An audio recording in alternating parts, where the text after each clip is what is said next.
بسم الله الرحمن الرحيم الحمد لله رب العالمين والصلاة والسلام على النبي الأمين وعلى آله وأصحابه والتابعين ومن اهتدى بهداه واتبع سنته إلى يوم الدين أما بعد السلام عليكم ورحمة الله وبركاته يوم جمرة وتياكي يتقطاري سو ገንዘብ ዘካ አለበት ከተጠራቀመ የሚል ጥያቄ ነው። ከቅጥሩ የሚያገኘውን ወርሃዊ ደመወዝ በየወሩ ወጪ አድርጎ የሚያልቅ ከሆነ ምንም የሚጠራቀም ገንዘብ ከሌለ ዘካ የለበትም።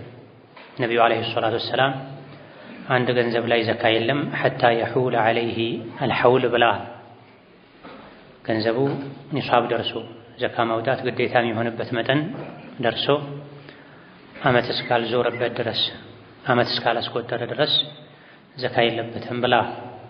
ስለዚህ ተቀጣሪ ደመወዝተኛ ደመወዝ መቀበል ማጠራቀም ጀምሮ ያጠራቀመው ገንዘብ ኒሳብ ደርሶ ኒሳብ ማለት 595 ግራም የማዕድኑን ብር ሊገዛ የሚችል ማለት ነው። ዘካ ስንት ብር ካለ ነው የሚወጅበው ያሉ ብዙ ጊዜ ሰዎች ይጠይቃሉ። ስንት ብር፣ ስንት ዶላር፣ ስንት ሪያል ካለ ሳይሆን የሚባለው የዘካ ኒሳቡ መነሻ መጠኑ ስንት ነው ተብሎ ነው የሚጠየቀው።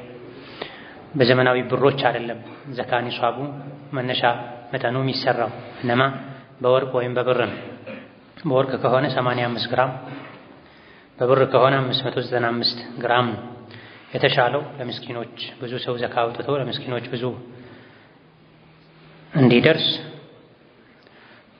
በብር ማስላቱ በላጭ ነውና 595 ግራም የማዕድኑን ብር የሚገዛ ገንዘብ ያለው ሰው ዓመት ሙሉ ይሄ ገንዘብ እሱ ጋር ከተቀመጠ ዘካ ይወጅብበታል። ስንት ነው 595 ግራም የማዕድኑን የጌጡን ብር የሚገዛው? እንደ ወርቅና ገበያ ዋጋው እንደ ጊዜው ሊለያይ ይችላል። 30 ሺህ ሊሆን ይችላል፣ 40 ሺህ ሊሆን ይችላል።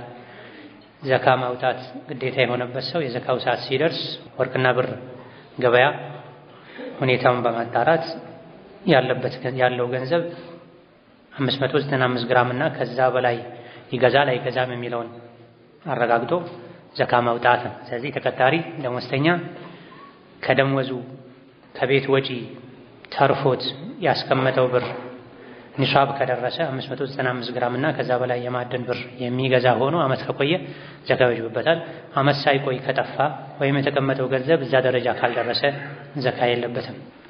ሌላኛው ጥያቄ ባለቤቴ አንድ ፍች ፈቶኝ ዒዳ ጨርሻለሁ፣ ልጆቹም እኔ ጋ ናቸው፣ ምንም አቅም የለኝም። የልጆቹን ዘካተል ፊጥር ማውጣት በእኔ ላይ ግዴታ ይሆንብኛል? አባታቸው ላይ ነው ግዴታ የሚሆነው። ዘካተል ፊጥር ግዴታ የሚሆነው አባወራ ላይ ነው። አባወራ ከሌለ ቤተሰብን የሚያስተዳድረው ቀጣይ ኃላፊነት ያለበት ሰው የአባትን ቦታ ተክቶ ዘካ ማውጣት ግዴታ የሆነበታል አቅም እስካለ ድረስ። ስለዚህ የልጆች አባት የት እንዳለ ካልታወቀ እናትም አቅም ከሌላት ዘካተል ፊጥሩ ይቀራል። ሊሰጣት ይገባል ለሷም ለልጆቿም። ባሏ ለልጆች አባት ጥሏቸው ከጠፋ ከሌለ ወጪ ካላደረገ ሰዎች ከሰጧትም ቢሆን ከዒዱ ቀንና ምሽት የሚተርፍ ነገር ካለ ከተሰጣትም ቢሆን ቀንሳ ትሰጣለች። ዘካተል ፊጥር ሀብታምም ደሃም ወንድም ሴትም ላይ ነው ግዴታ የሚሆነውና የሌላቸው ደካሞች እንኳ ሰዎች ከሰጧቸው እህል ተቀበለው ለዒድ ቀንና ለማታው የሚተርፍ ከሆነ ከዛ የተረፋቸውን ለሌሎች አሳልፈው መስጠት አለባቸው። ሌላኛው ጥያቄ ቁርአን ያለ በስልክ መቅራት እንዴት ይታያል? በላጩ በቁርአን መቅራት ነው የሚሻለው ልብን ከመሰብሰብ አንፃር። ነገር ግን በተለያዩ ምክንያቶች ውዱእ ስለሌለው ወዘተ በቁርአን መቅራት ያልቻለ ሰው በስልክ ቢቀራ ዞሮ ዞሮ ዋናው መቅራቱ ነው። ነገር ግን ቁርአንን ራሱን ማየቱ፣ ማገላበጡ፣ መግለጡ ራሱን የቻለ ተጨማሪ ዒባዳ አለ፣ አጅር አለ። ኢማሙ ነወዊ ረሒመሁላህ ተዓላ አትቢያን የተሰኘው የቁርአን አደብ ክታባቸው ላይ በሁሉም ዑለሞች ስምምነት በቃል ከመቅራት ቁርአንን እያዩ መቅራት ይበልጣል ብለዋል። በቃል ከመቅራት ቁርአንን እያዩ መቅራት ይበልጣል ብሏል። ይሄ የሆነው ቁርአን ማየቱ በራሱ ተአሲር ተጽዕኖ ስላለው ነው። ስለዚህ ከስልክ ይልቅ ቁርአንን ገልጦ ይዞ መቅራቱ በላጭ ነው። መያዝ ማይችሉበት ሁኔታ ካለ ካልተመቸው ወይም የሚቀለኝ እኔ ይህ ነው ካለ አንድ ሰው ዋናው መቅራቱ ነው፣ ችግር የለም። ሌላኛው ጥያቄ የኢሻን ባዕድያ ሶላት ተራዊህ ከተሰገደ በኋላ መስገድ እንዴት ይታያል? ይቻላል ወይ? የሚሻለው ኢሻ እንደተሰገደ ባዕድያውን ሰግዶ ከዛ በኋላ ተራዊህ መስገድ ነው። ተራዊህ የሚሰገደው ከኢሻና ከኢሻ ባዕድያ በኋላ ነው። ሱናው ይሄ ነው። ነገር ግን አንዳንድ መስጂዶች ላይ አንዳንድ ኢማሞች በጣም ይቸኩላሉ። ኢሻ እንዳሰላመቱ አንድ ደቂቃም አይቆዩም። ለራሳቸው ፈጠን ፈጠን ብለው ሰግደው ሰዎች ገና አንድ ረካ እንኳ ሳይሰግዱ ወደ ተራዊህ ይገባሉ። ይሄኔ የሚጨናነቁ ከሆነ የኢሻውን ባዕድያ ከተራዊህ በኋላ ማድረግ ይቻላል። በቋሚነት ግን ልማድ ተደርጎ ኢሻ ሶላት እንዳለቀ ባዕድያ ሳይሰገድ ተራዊህ መስገዱ ይሄ ሱና አይደለም። የሱናው ተቃራኒ ነው። ሱናው ኢሻና ከኢሻ ጋር ተያይዞ የሚሰገደውን ባዕድያ ዘግቶ ነው ወደ ተራዊህ መገባት ያለበት። ያን ተራዊህ ሶላት ከኢሻ በኋላ ነው የሚሰገደው። የኢሻ ባዕድያ ከኢሻ ተያይዞ መሰገድ አለበት። በተለያየ ምክንያት ያልቻለ ሰው ከተራዊህ በኋላ መስገድ ይችላል። ነገር ግን ከ6 ሰዓት ማለፍ መዘግየት የለበትም። በኋላ ስሑር ስነሳ 8 ሰዓት ላይ ወዘተ መባል የለበትም። ምክንያቱም የኢሻ ወቅቱ ከእኩለ ሌሊት በኋላ ይወጣል። ከእኩለ ሌሊት በኋላ ይወጣል። አላ ኺላፍን በይነ አህሊ ልዕልም ሙጠር የሆነ ሰው እስከ ፈጅር ሊቀጥል ይችላል። ነገር ግን ሙኽታር የሆነ ሰው የኢሻ ወቅቱ ከእኩለ ሌሊት በኋላ ይወጣል።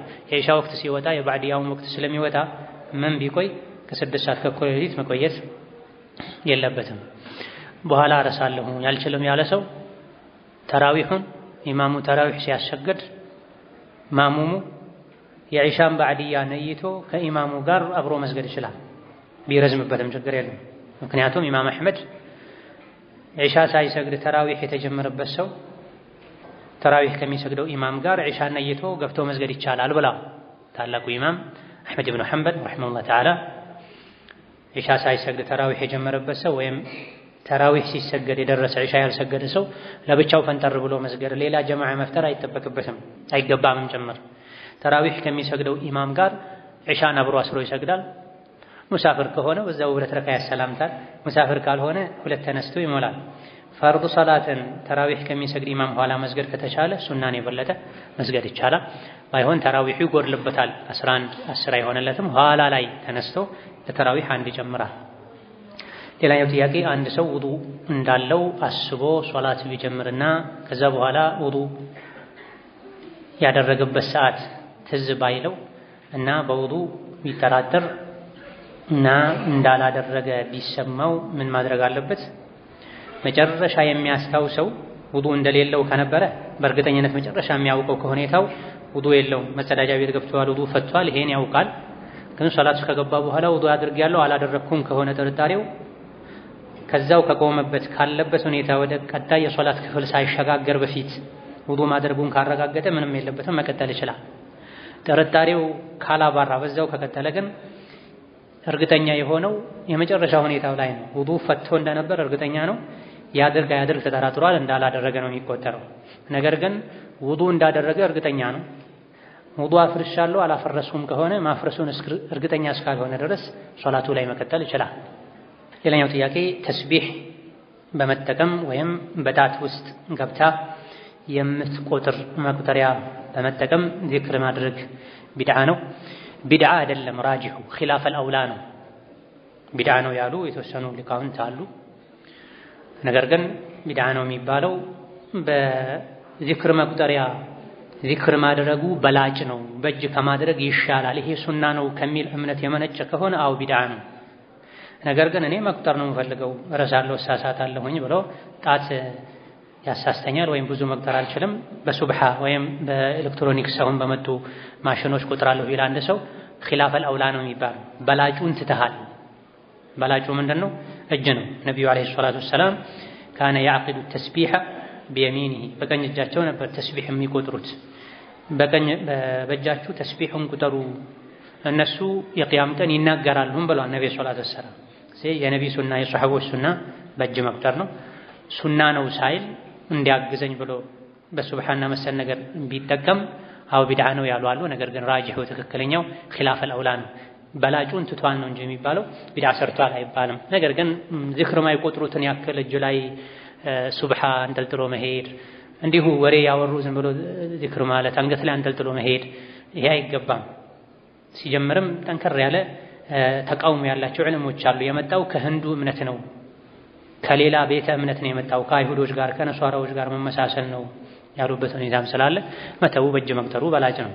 ሌላኛው ጥያቄ እህቴ በአጉል ጥርጣሬ አኩርፋኝ ስልክ በተደጋጋሚ ብደውል አላነሳ ብላኝ በሌላ ሰው ስልክ ደውላ ለአላህ ብለሽ አላህን የምትፈሪ ከሆነ ስልኬ ላይ አትደዊ አለችኝ። አሁን ለመደወል አላህን ፈራሁ፣ እንዴት ላድርግ? ጀዛኩሙላህ ኸይረን የሚል ይሄ የዘመኑ ሙሲባ ነው።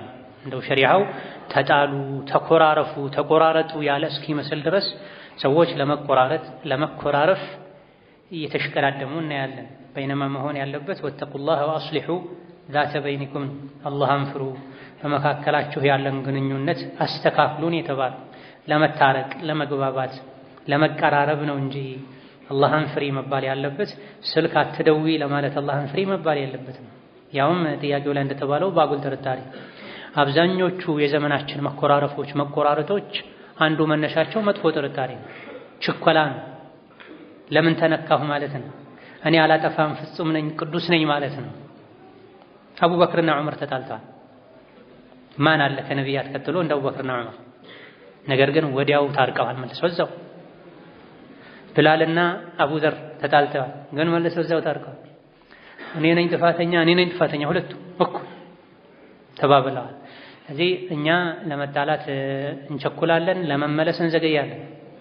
ሁለቱም በሽታ ችግር ነው ያለብንና እንደው በሆነ ባልሆነው የሚጣሉ ሰዎች አላህን ሊፈሩ ይገባል። ሰውንን የሰው ባህሪ ውስጣችን ላይ ይኖራል። ተገፍተን ከሆነ ተነክተን ከሆነ አፍታ ከተጠየቅን መተው መቻል አለብን።